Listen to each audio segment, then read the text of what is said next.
Good morning, everyone. Today's my topic presentation is fall prevention and management. So let's see what is the definition and how we can identify the patients at risk of fall and what are the preventive measures we can take in our facility. What is the definition of fall? Anticipated fall means may occur when a patient whose score on fall risk tool indicates she or he is at risk of fall. Fall risk assessment, an activity using a fall risk assessment tool that lists risk criteria. Incident or event, an unanticipated, undesirable, or potentially dangerous occurrence in healthcare organization. What is near fall? A sudden loss of balance that does not result in a fall or other activity. Outpatient is an patient who attends the center for a clinic appointment or who attends for a procedure or treatment to a department where it is unlikely they will need to be admitted to the ward. Patient's fall is defined as a sudden, uncontrolled, unintentional downward displacement of the body to the ground or another object, excluding falls resulting from violent blows or other purposeful actions.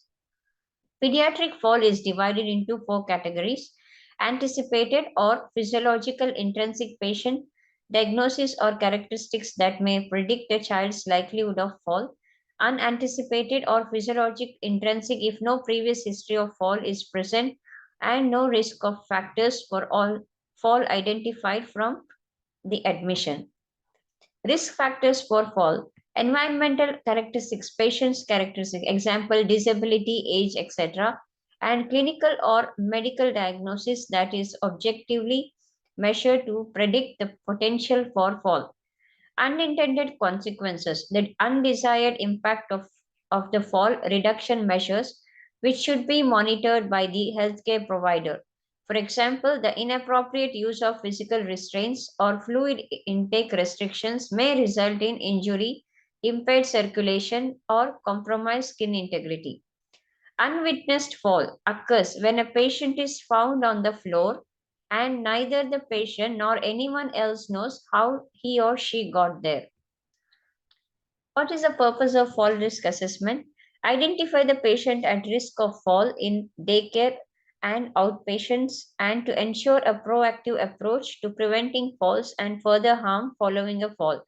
Establish consistency and uniformity in the process of fall risk assessment and plan of care to ensure that the patients are followed up as necessary.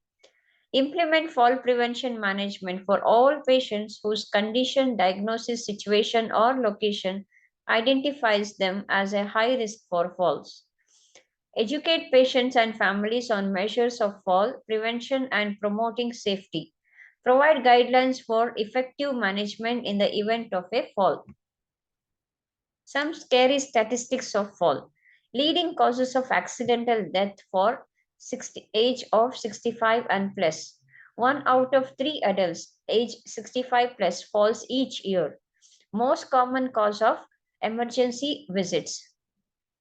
Cause of 90% of all hip fractures result of a fall. Women are 58% more likely than men to suffer a non-fatal fall injury. Men have 46% of higher death rate from a fall than compared to a woman. Women are twice as likely as men to suffer a fracture from a fall. Morse fall risk scale is we are following Morse fall risk scale assessment for the adult patients. Let's see what is in Salama. We know that there is a Morse fall risk, and we have to do for each patient whether to identify whether they are at risk. So we here it is mentioned some of the factors history of fall that we are asking the patient, is there any history of fall from last 3 months? So if it is yes, then the score will be 25. The secondary diagnosis, if patient is suffering from any neurological impairments or any stroke or any diabetes, uncontrolled diabetes, hypertension, or Parkinson's disease, and any recent surgery or any hip replacement or any surgeries related to neurological deficits, all this comes under secondary diagnosis. Then this patient is using any ambulatory aids, using crutches, walkers, cane, or using furniture with the help of furniture, holding the furniture, patient is able to walk, or patient is completely on bed rest or nurse assistance. Intravenous therapy, heparin, saline, if patient is on any IV therapies. Gait and transferring. If patient is on bed rest, the score will be normal gait, bed rest, and wheelchairs. The score is 0. And if he is having a weak gait, then the score is 10. And if it is gait is completely impaired, stooped, then the score is 20. Mental status. Is patient is oriented to the ability or overestimates the limitation or forgets the limitations, then the score is 15. Morse fall risk score, that is for the patients who are no risk, is 0 to 24, good basic nursing care, low risk is 25 to 50, implement standard fall risk prevention interventions, and the high risk is more than 51 is considered as high risk fall prevention intervention to be implemented. So the no risk is fall risk score is 0 to 24. Maintain safe unit environment. Remove the excess equipment, supplies, and furniture from rooms and hallways. Clean up spills in patient room or in hallway. Place signage, that is indicators on the floor if there is any danger. Orient the patient to the surroundings, treating areas, and how to get assistance. Keep the bed in the lowest position during the use. Secure locks for the beds, wheelchairs, and assure adequate lighting. Use proper lifting and non-skid footwears. Low risk fall risk assessment score is, as we mentioned already, 25 to 50. Implement all the measures listed in no risk, plus monitor and assist the patient in following daily schedules. Supervise or assist bedside sitting, personal hygiene, and toileting as appropriate.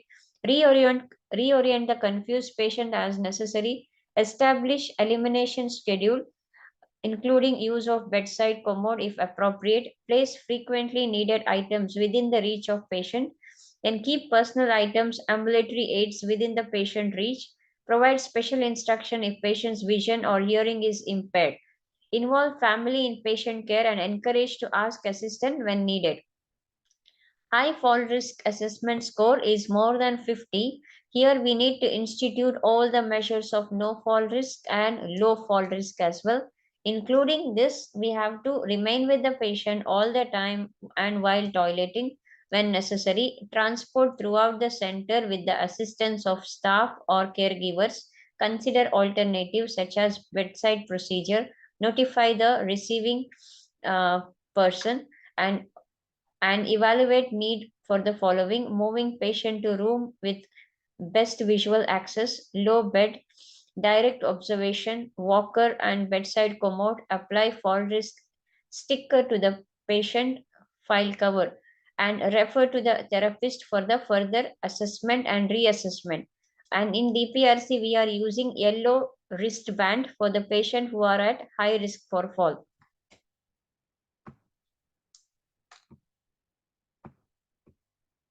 So fall risk for pediatric patients, mainly pediatric patients, we are using fall risk is Humpty Dumpty.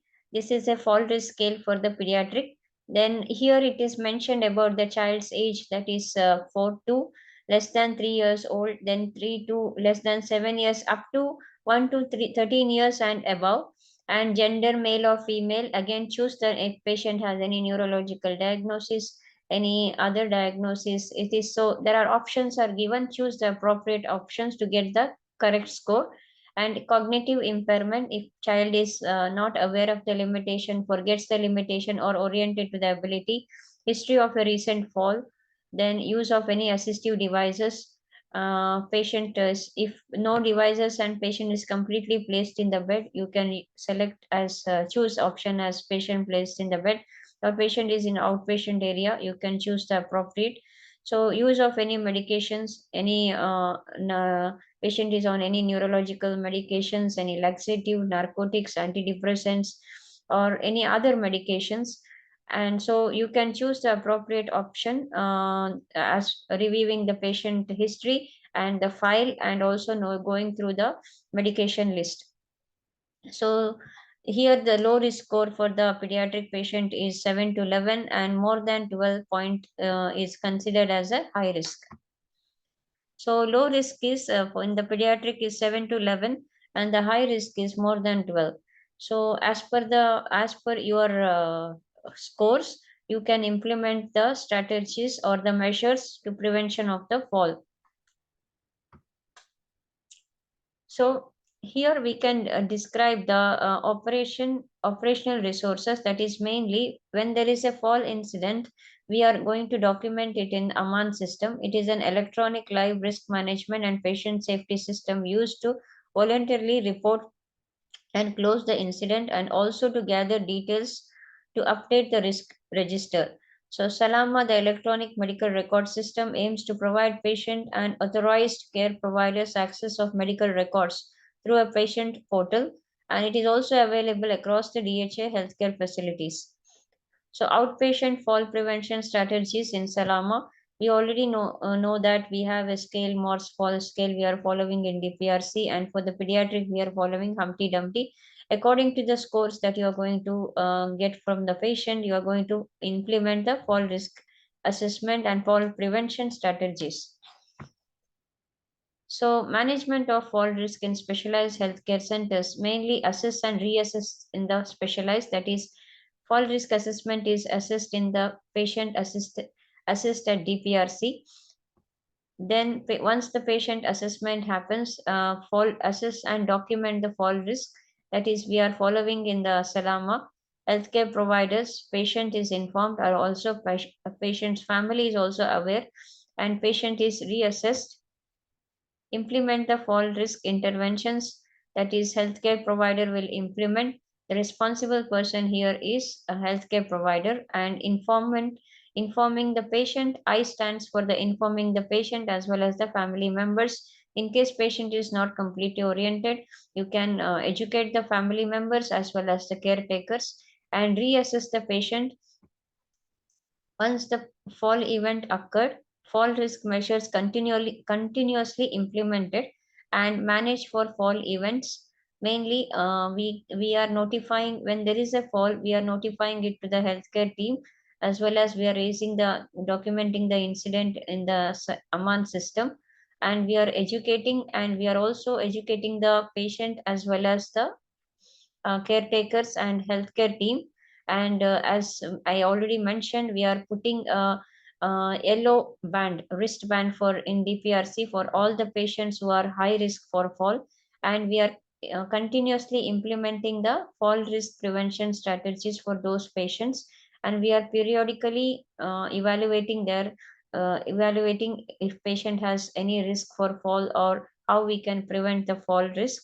And while discharging the patient, you can also educate the patient uh, as well as the caretakers and family members. These are some of the references. So we already know that fall risk is one of the important IPSG goal. And we have to keep in mind that dealing with the patients who are having neurological impairment, who are having gait imbalance, and patients who are already categorized as high risk for fall, we need to have a complete thorough evaluation of such patients. And we need to notify the team members who are dealing, mainly the doctors, nurses, and the therapists who are round the clock working with these patients, and must know that this patient is high risk for fall. So educating them how to use the adaptive devices, how to use the wheelchair, how to use the cane walkers, and how to giving them proper toilet training, and even educate the patient when to ask for help. Most of the patient try to do things independently, and these are the situation where patient has a high risk for fall. So always educate the patient to ask for the help, and also educate the caregivers how to assist the patient while transferring the patient from wheelchair to bed and bed to the wheelchair. And so all these measures will definitely help our patient to protect them from falling. And also educating the caregivers, they can also implement these simple measures at home as well. So patient safety is our utmost concern, so this is one of the important topic. Thank you for all your patient listening. Have a nice day.